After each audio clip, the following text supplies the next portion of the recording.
Nagpupuri kami sa'yo, Panginoong Jesucristo. Nagpupuri kami sa'yo, Panginoong Jesucristo. Purihin na poong mahal ang angkin niyang kabutihan, mapalad ang tumatahan sa templo ng poong banal, nagpupuring walang hanggan. Nagpupuri kami sa'yo, Panginoong Jesucristo.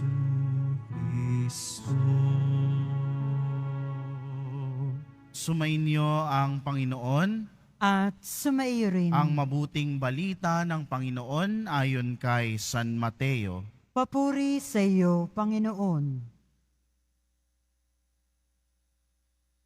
Si Jacob, ang ama ni Jose, na asawa ni Maria. Si Maria naman ang ina ni Jesus na tinatawag na Kristo. Ganito ang pagkapanganak kay Jesucristo. Si Maria na kanyang ina at si Jose ay nakatakda ng pakasal. Ngunit bago sila nakasal, si Maria ay natagpo ang nagdadalang tao. Ito'y sa pamamagitan ng Espiritu Santo. Isang taong matuwid itong si Jose na kanyang magiging asawa. Ngunit ayaw niyang mapahiya si Maria, kaya ipinasya niyang hiwalayan ito ng lihim. Samantalang iniisip ni Jose ito, napakita sa kanya sa panaginip ang isang anghel ng Panginoon. Sabi nito sa kanya, Jose, anak ni David, huwag kang matakot na tuluyang pakasalan si Maria, sapagkat siya'y naglihi sa pamamagitan ng Espiritu Santo. Manganganak siya ng isang lalaki at ito'y pangangalanan mong Jesus, sapagkat siya ang magliligtas sa kanyang bayan sa kanilang mga kasalanan. Nang magising si Jose, sinunod niya ang utos ng anghel ng Panginoon. Mga kapatid, ang mabuting balita ng ating kaligtasan. Pinupuri ka namin, Panginoong Heso Kristo. Magsiupo ang lahat. Isang pinagpalang gabi po sa ating lahat, mga kapwa po nating deboto ng Poong Jesus Nazareno. Magandang gabi po. At sa mga kasama rin nating deboto na nakatutok sa atin sa iba't ibang social media platforms ng Quiapo Church, saan mang dako kayo ng Pilipinas o ng mundo, ang pagpapala ng Poong Jesus Nazareno ay sumainyo. Madalas nating naririnig, like father, like son. Sama na natin, like father, like daughter. Okay? No, nagmamana daw sa ama. Minsan, si Pedro ay merong nagtatalo sila ng kanyang tatay kasi lumabas na yung resulta ng mga examinations at ng kanilang mga grado. Nung nakita nung tatay, sabi nung tatay kay Pedro, anak naman, no, bakit naman ganito yung mga score mo? Puro lahat bagsak. Bakit hindi mo gayahin yung kaklase mong si Juan? Palagi na lang flying colors at pasado palagi, nagtatap pa. Sumagot po si Pedro, tayo naman, napaka-unfair mo naman na ikumpara ko kay Juan. Matalino yung tatay nun. O di na back to you ang tatay, ano? Ngayong araw na ito sa pagdiriwang natin ng dakilang kapistahan ni San Jose bilang asawa o esposo ng ating mahal na ina, umaalingaw-ngaw din ang katotohanan na si San Jose, kung tayo ay mga anak ni Maria at kapatid ni Jesus, abay ama din natin si San Jose. Ano naman ang matututunan natin kay San Jose bilang ating ama at nais nating tularan, nais nating makita din at masalamin natin para masabing like father, like son, like father, like daughter. Dalawang bagay na sa pangyayari sa Ebanghelyo na nais kong pagnilayan natin at baunin pa uwi. Tanungin natin ang mga sarili natin, pwede nga ba akong tawaging like father, like son, o like father, like daughter?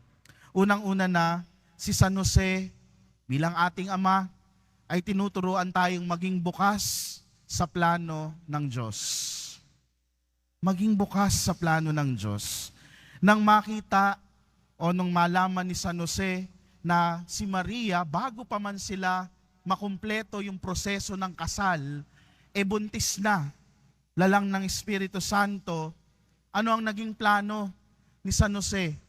Hiwalayan ng lihim si Maria. Bakit lihim? Kasi kapag ibinunyag niya pa, ikapapahamak ni Maria. Bakit? Kapag ikaw po ay nalamang buntis at hindi pa tapos yung proseso ng kasal ninyo nung panahon ni Jesus, pagbabatuhin ka lang naman hanggang mamatay. No? So ganun na lang yung pag-aalala ni San Jose. Kaya bilang matuwid na tao, pinasya niya, plinano niya na hiwalayan si Maria ng sikreto o ng tahimik. Pero may ibang plano ang Diyos. May ibang plano ang Diyos para kay San Jose. Kaya naman sa pamamagitan ng panaginip, isang pamamaraan noong Old Testament at kahit ng panahon ni Jesus, kung saan nangungusap ang Diyos, kinausap siya ng anghel ng Diyos. At ano ang sabi? Jose, huwag kang matakot na tuluyang pakasalan si Maria. Siya ay naglihi lalang ng Espiritu Santo. Yun ang plano ng Diyos. Minsan tayo din, ang dami nating plano sa buhay. Nung bata ka pa, nangangarap ka na, pagdating ko ng 30 years old, may asawa na ako, stable na ako, may bahay at lupa na ako, meron na akong sasakyan, stable na trabaho, maayos ng buhay ko. Pero ngayong 40 ka na, miski yung asawa, wala ka pa. Yun yung plano mo dati, pero hindi naman nasa katuparan ngayon. Tatanungin mo pa ang Diyos, Lord, maganda naman yung plano ko noon . Lord, 40 na ako. Nakalimutan mo na yata ako. Minsan hindi natin matanggap na pagka hindi natuloy yung mga plano natin, masyado tayo nakatali doon, hindi natin nakikita na merong mas magandang iniaalay ang Diyos para sa atin. Kaya kung ikaw, nagdaranas ka ngayon ng paghihirap, o hindi mo pa nakukuha yung pinaplano o pinapangarap mo, huwag kang malungkot dahil merong plano ang Diyos para sa iyo. Yun lang yung pagsumikapan natin na hanapin sa pamamagitan ng patuloy nating pakikipag-ugnayan sa Diyos at patuloy na paggawa ng mabuti at tama. Siguradong makikita natin kung ano nga ba yung mas mabuting plano ng Diyos sa atin. Pangalawa, si San Jose bilang ating ama, nagpapaalala sa atin na gawin ang mabuti agad-agad. Huwag nang magpatumpik-tumpik. Nung kinausap siya ng anghel sa panaginip, nung nagising si San Jose, hindi naman sinabing nagmumug muna siya, nagpagulong-gulong muna siya sa kama, nag-isip-isip muna kung totoo ba yung kanyang napanaginipan. Ang sinabi lang sa ating ebanghelyo, nang magising si San Jose, ginawa niya kung ano ang sinabi ng anghel. Pinakasalan niya si Maria. Ginawa niya agad-agad. Kasi nga, ito yung plano ng Diyos para sa kanya. At kung ito ay tama at mabuti, plano ng Diyos para sa atin, bakit kailangan mong pag-isipan pa? Gawin mo na agad. Di ba?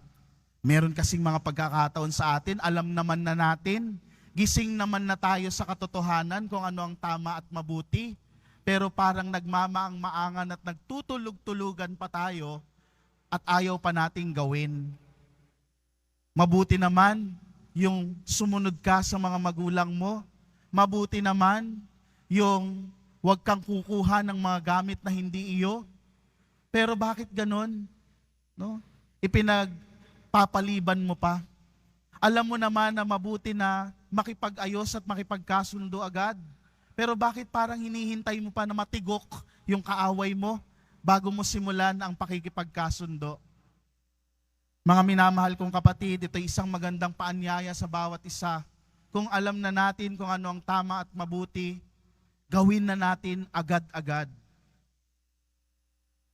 Huwag na nating ugaliin yung manya na habit. Sabihin mo na mahal mo siya ngayong araw na ito. Sabihin mo na ngayong araw na ito na sorry. Sabihin mo na ngayong araw na ito, salamat. Huwag mo nang hintayin ng bukas. Baka kasi hindi dumating. Ngayon pa lang, gawin mo na ang mga bagay na ito na alam mong mabuti at tama. Mga minamahal kong kapatid, sa pagdiriwang natin ngayon ng dakilang kapistahan ng ating Ama na si San Jose, asawa ng ating mahal na ina, like father, like son.